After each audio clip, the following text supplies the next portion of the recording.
This is the Social Skills Coaching Podcast, brought to you by Patrick King Consulting and Newton Media Group.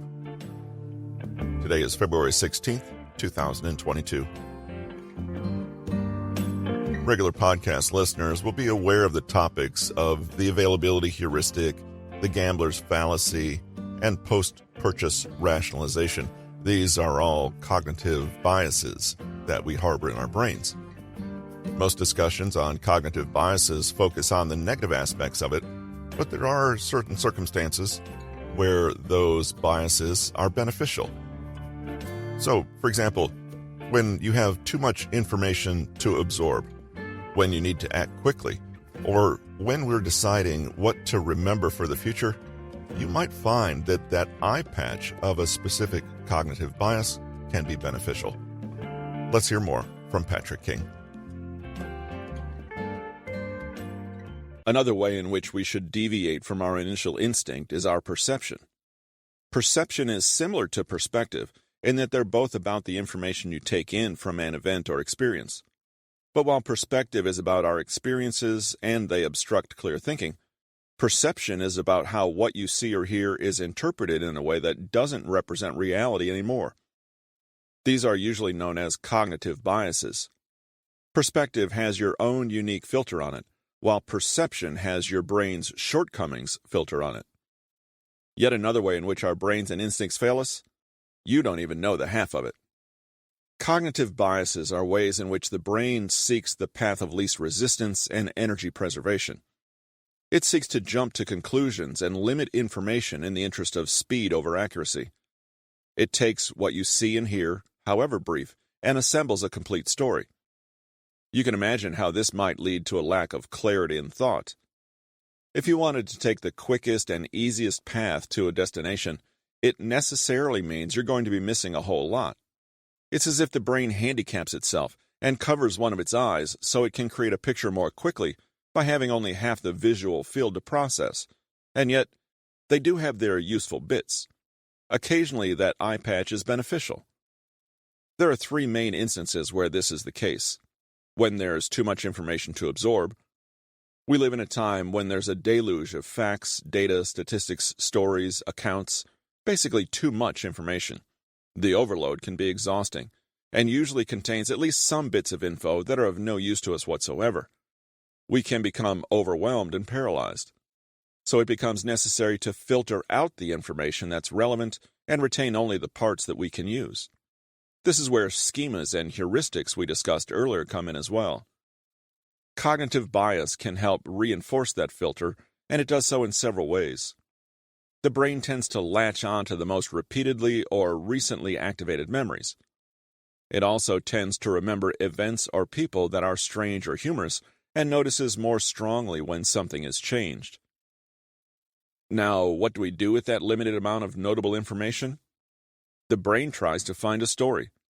But how can you build an accurate story with a beginning, an ending, and a few bits here and there in the middle? When we need to act quickly. Sometimes we're in a crunch. Decisions need to be made in fast order. If we let ourselves get bogged down by inactivity or don't react swiftly enough, we can fall behind or risk our survival. Cognitive biases can be helpful in that regard, although again, not without potential hazards. Cognitive biases cause us to fall back onto things that are most familiar and comfortable to us. We rely on the most immediate and available resources. We focus on the present situation, preferring to ponder that instead of the past or the future. We concentrate on things we can more easily relate to and eschew tools or assets that don't make as much sense to us. We strongly prefer situations that look simple, thorough, and relatively risk-free, rather than answers that are overly complicated, vague, or unsafe. When the clock's running low, this may be a perfectly reasonable course of action, and it's almost entirely fueled by cognitive bias. But since it comes fast and furious, there might be some cleanup you'll have to do once everything's settled down. But perhaps that's not always the most important priority. It's similar to a preference for asking for forgiveness versus asking for permission in the context of doing something you shouldn't be doing. When we're deciding what we need to do for the future. The final scenario in which cognitive bias might be of assistance concerns memory. If only fragments of our constant information overload are useful to us now, then even less of it will be relevant to us in the days and years to come. So again, we have to cherry-pick the things and details that we remember. This process involves reduction. We'll discard some of the finer specifics of things and events and form broader, more general memories. We trim some of the smaller, multiple events off and reshape them into a few basic key points. Maybe we'll pick out only a couple of events and elevate them so they represent the whole experience. In processing these new memories, our cognitive bias again defers to those that are most meaningful or familiar to the brain. It will also edit certain memories so they become more accessible to us. But in this process, certain details might accidentally be removed or inserted, so we remember it slightly differently than how it really happened. Your biased perception can help you on a limited basis, but they are decidedly not the path to smarter thinking. Thus, we delve into three of the most prominent biases to understand how to battle them. Remember, they all seek to abbreviate information for the purposes of easy decision-making and increased retention, not accuracy. The availability heuristic.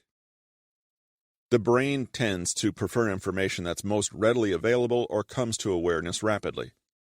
If something simply comes to mind swiftly or is more memorable, we tend to attach an importance to it that it might not really deserve. It excludes supporting information that might be important to consider, along with countering details that might be used to argue against it.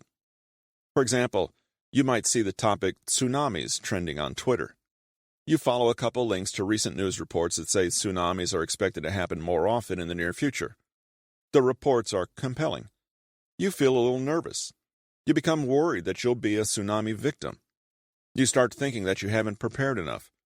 You get to the point where you think it's inevitable that someday you'll get swallowed up by a tsunami, and there's nothing you can do about it.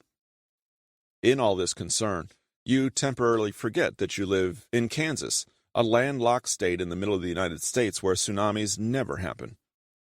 Tsunamis require a large body of water and are best known for happening to small island nations. That's the availability heuristic in a nutshell. You got spooked by a bunch of instantly accessible information that made you forget the fact that the chances of you getting swept away by a tsunami in Kansas are virtually impossible.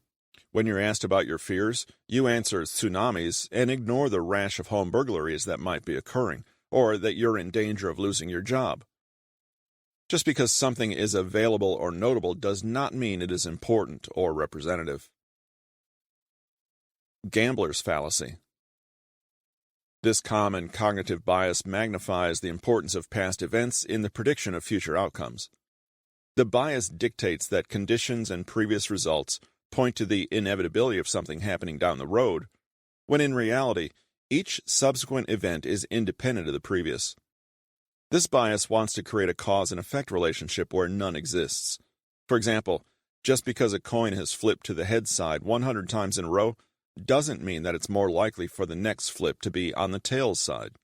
There is no relationship between each flip. This particular cognitive bias is called gambler's fallacy because it's responsible for a lot of out-of-control gambling addictions. Somebody betting on a football game may say a certain side will win because they've always done so before, or because they've lost so many times that they're due for a win.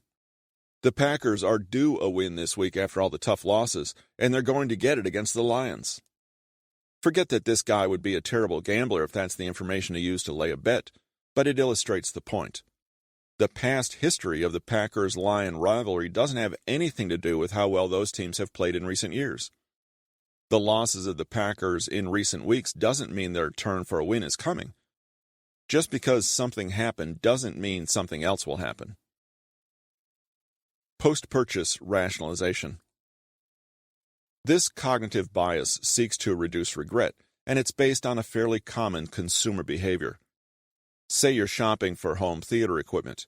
You go to a showroom and see a couple of different models.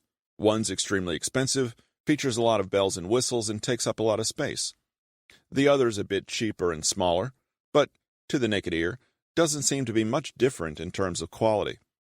you might be persuaded to buy the bigger and more expensive one because, since it's bigger and more expensive, it must work better.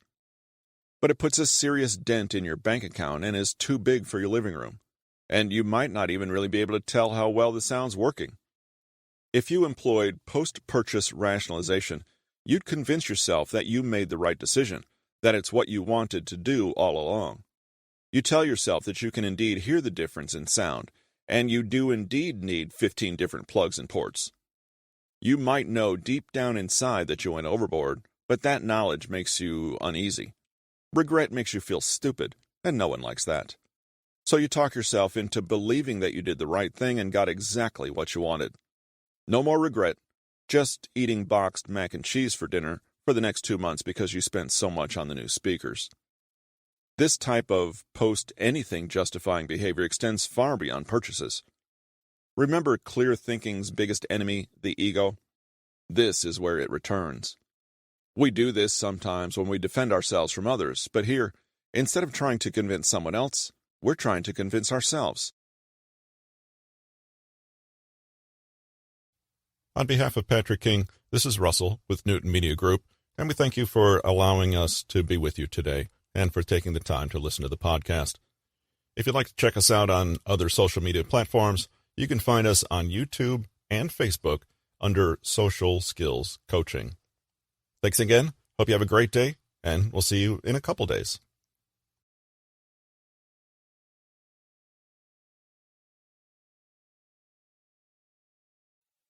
This has been The Independent Thinker, written by Patrick King, narrated by Russell Newton.